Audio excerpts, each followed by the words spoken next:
back in the 60s, I don't know if they had what was called green building, but they they they always like protected. I remember they protected some of like the oak trees instead of like just cutting down all the trees. They would save some of the trees, um, and but yeah, my parents kind of pioneered that. And I was saying, growing up in Southern California, it was very polluted. So 10 months a year in very polluted environment, hard to breathe when you go out and play because they didn't have pollution controls, and then 2 months in a remote islands nature, no electricity.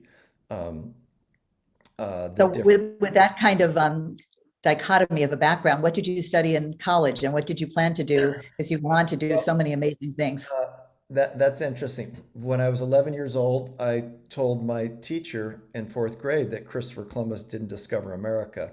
They were teaching us that in the school books, and she threw me out of the classroom. Best thing that ever happened.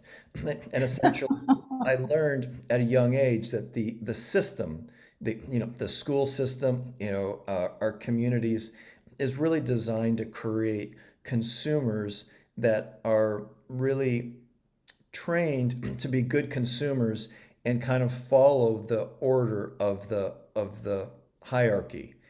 And so I learned that maybe Christopher Columbus didn't discover America.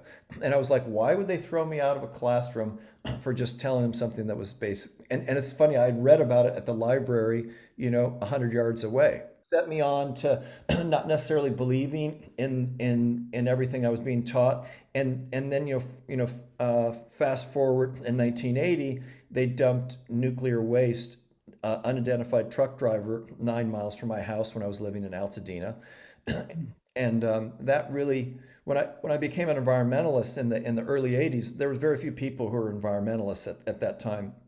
And just people thought we could just cut down all the trees we wanted, we could burn all the oil we wanted, we could fill up all the landfills, we could have all the plastic, we could have just do any of that. And that was just a fine, normal, good business as usual thing. And that's what was taught in the schools. And I kind of rejected that.